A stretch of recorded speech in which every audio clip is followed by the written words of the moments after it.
Think of it this way. You go out and you buy a brand new computer, state of the art. You take it home, you plug it in. This computer was designed by a brilliant person. It was manufactured right down to specifications. The software and the hardware was also designed to perfection for a specific purpose. But as time goes by, you begin to download things into the computer that were never meant to be integrated with it. It becomes a residence for spam. You might even take on a virus. And after a while, after several years, the computer is malfunctioning. It's not operating the way it should because it has all these things within it that are working against it, against what it was originally designed for. And pretty soon it becomes slower. It's not as efficient. It's not serving your needs, and you're not satisfied with it.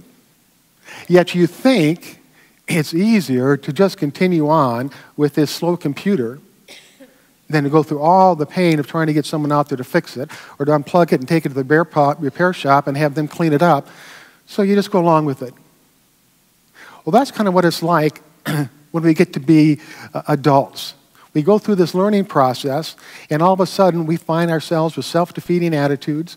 We find ourselves with that deadly virus, hardening of the attitude. We find ourselves with a negative, pessimistic outlook towards life, and we find ourselves with a negative self-perception. We think for some reason that we have just been cast into a role that is inadequate and inept. Now then, if we take a look at ourselves, we have been manufactured, so to speak, or created by a brilliant creator, undefinable.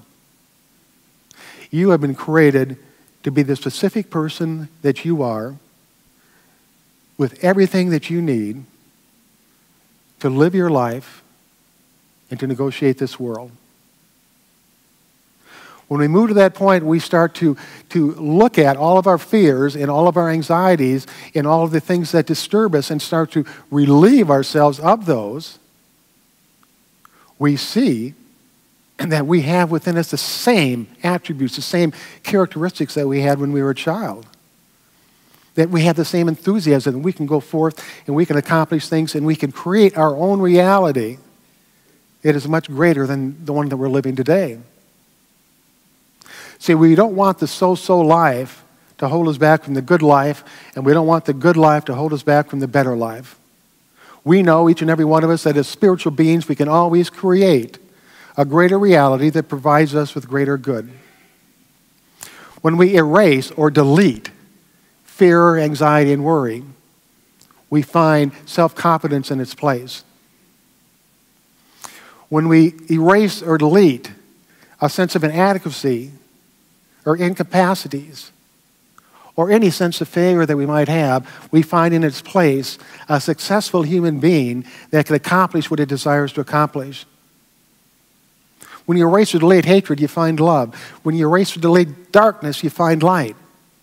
It's all within us. And during this next 10 weeks, our primary objective is to begin to take off those coats of negativity, all those layers of clothing that we have put on that have bogged us down, that has held us back, that has made us believe that this is just the way life is, and whether I like it or don't like it, there's nothing I can do about it. It's going to be exciting. It's going to be fun. So as we move into meditation, I just want you to think a little bit about your life. Is there an area that you can improve in? Is there something that you'd like to strengthen? Something that you'd like to embellish? You want to be happier? You want more love in relationships? You want more peace of mind? Just think of that, and we're going to begin today by meditating on those things that we want to come into our life. We now move into meditation.